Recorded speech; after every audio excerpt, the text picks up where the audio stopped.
अच्छा ये भी नीच घटिया तबीयत के लोग सामने आए हैं, बेगम को ना हर महीने कुछ अमाउंट ऐसा देना चाहिए, अल्लाह ने अगर गुंजाइश दी है, कि उसमें उससे पूछो नहीं कि कहां खर्च कर रही है। पॉकेट मनी जिसे कहते हैं, वो हर आदमी की अपनी माली हैसियत से होती है। करोड़ों रुपए आदमी वो 1 लाख भी दे सकता है, 5 लाख भी दे सकता है, एक मुतवस्सित आदमी 5,000 भी दे सकता है, 500 भी दे सकता है, वो तो हर आदमी की माली हालत। उसमें बेगम को दे के भूल जाया करो ये क्या कर रही है।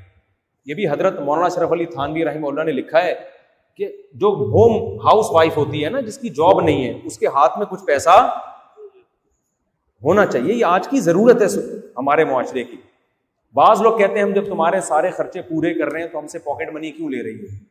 यार इज्जतदार आदमी ये इज्जत के साथ जिंदगी गुजारने के लिए ये जरूरी है कि आपकी जेब में कुछ अमाउंट ऐसी हो जिसमें कोई आपसे पूछे नहीं।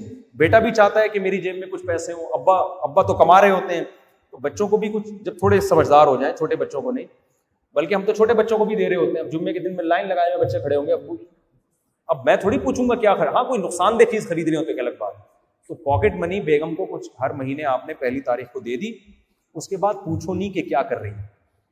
ये भी घटियापन है। उसको अपनी हिसाब से वो जो मर्जी करे, अपने मामू को दे, अपने चाचू को दे, या कुछ खरीद ले उससे, कुछ भी करे, चरस हीरोइन ना ले, बस कोई हराम काम ना करे, जो भी कर रही है। ये घटिया आदमी होता है जो बार बार पूछ रहे ये क्यों खरीदा, तो वो क्यों नहीं खरीदा। अबे थोड़ा जर्फ क्या कर ले, बड़ा कर ले यार।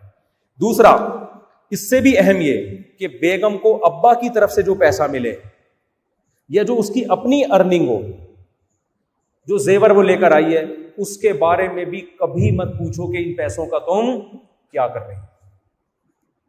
अल्लाह का शुक्र है मेरा ये मामूल है। मैंने ना घर वालों से कभी पूछा, मैंने खुद अकाउंट खुलवा के दिया घर वालों को, नहीं पूछा कि आपके अकाउंट में कितने पैसे पड़े हुए हैं, इतने हैं तो कहां से आए हैं, कितने भी हों मैं नहीं पूछता कि ये पैसे आए कहां से। भाई अगला शौक से खुद ही बता दे कि वहां से आए तो बता दे, नहीं बताया तो हम क्यों दबाव डालें। कभी कोई किसी को गिफ्ट दे देता है, कभी कोई अब्बा की तरफ से मिल जाता है। आजकल ये जो दामाद लोग हैं ये क्या कर रहे होते हैं, ये ससुराल के पैसे पे नजर लगा के बैठे हुए हो। तुम्हें अब्बा की तरफ से इतना पैसा मिला, बताया ही नहीं तुमने। क्यों बताएं भाई आपको, आपका क्या है। उसको मोहब्बत होगी और आप में लालच भी नहीं होगी, वो बता देगी। मोहब्बत है लेकिन उसको पता है ये लालची है तो फिर नहीं बताएगी, उसको पता है मांगेगा पैसे मुझसे। तो जो बेगम को जहां से जितना मिल रहा है उसके बारे में आप उससे बिल्कुल भी मत पूछो कि ये कहां से खरीदा, ये क्यों लिया, वो क्यों नहीं कर दिया। भाई उसका पैसा है, आपने अपनी जिम्मेदारी पूरी करनी। अल्लाह मेरे वालिद को जज़ाए खैर दे। मेरे वालिद साहब से हमने बड़ी चीजें सीखी हैं। हमारे वालिद साहब क्या करते थे, हर महीने मुझे जेब खर्ची देते थे, पॉकेट मनी। हम घुन्ने अपनी अम्मा से अलग ले रहे होते थे, अपने भाइयों से अलग ले रहे होते थे। सही है ना। अब्बा को पता चल गया ये अम्मा से भी ले रहा है भाइयों से भी ले रहा है। 2 भाई थे मुझसे बड़े, वो भी अलग से जेब खर्ची देते थे, अम्मा भी देती थी। इधर की उधर नहीं बता रहा था, उधर की इधर नहीं बता रहा था। घुन्ने बन के हम सबको निचोड़ रहे थे। अल्हम्दुलिल्लाह भाई थे हमारे, तो हर्ज भी नहीं है उसमें, और बड़े इज्जत के साथ उन्होंने रखा हुआ था हमको। अब्बा को पता चल गया कि अम्मा से भी खांचा खोला हुआ है और भाइयों से भी। अब्बा ने जेब खर्ची बंद नहीं की, बल्कि अब्बा ने मुझे कहा भाई तुम्हें अगर कोई देता है तो ठीक है, मैंने तो अपनी जिम्मेदारी बोलो पूरी। तुम मौलवी बन रहे हो, तुम्हारे पास कोई जरिया नहीं है कमाने का, तो मैंने क्या करना है, मैं तुम्हें ये जेब खर्ची जब तक जिंदा हूं देता रहूंगा। उसका फायदा ये हुआ, हम बड़े बदमाशों की तरह मदरसे में रहते थे अल्हम्दुलिल्लाह। कभी लस्सी पीने जा रहे हैं, कभी बर्गर खाने जा रहे हैं, और मदरसे में खाने के भी मैं पैसे जमा कराता था। मदरसे में जो हमने खाना खाया तो उसके भी हम, मेरे वालिद साहब कहते थे उसके अलग से पैसे देते थे। तो मेरी वालदा भी स्कूल टीचर थी, प्राइमरी स्कूल की।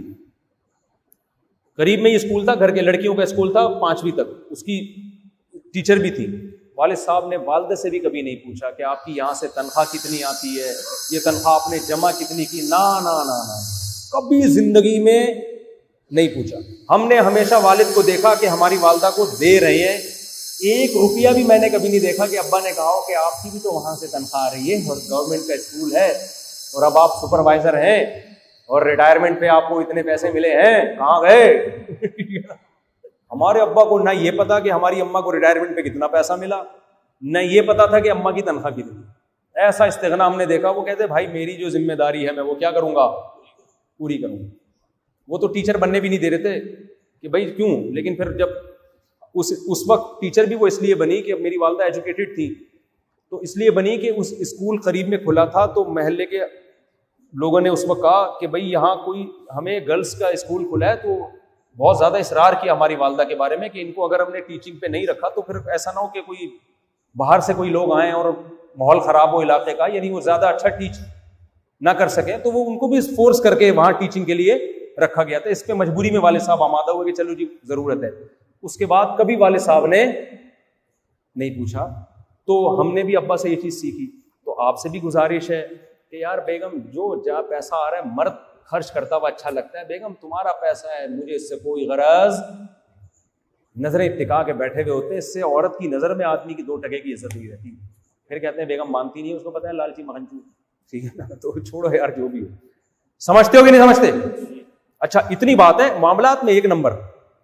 घर वाले अगर आपसे कहें कि ये पैसा हमारा कारोबार में लगा दें, फिर हम नींबू न चोड़े।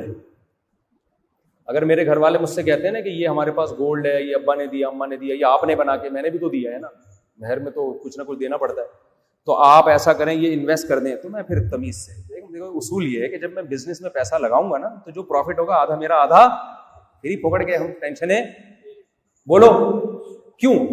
इसलिए कि टेंशन हम उठाएं, उस बंदे को हम देंगे इसने और हमें सवाब के अलावा कुछ भी नहीं मिल रहा हो, तो सवाब हमें वैसे ही जो हम घर में खर्च कर रहे हैं उस पर अल्हम्दुलिल्लाह मिल रहा है। ठीक है।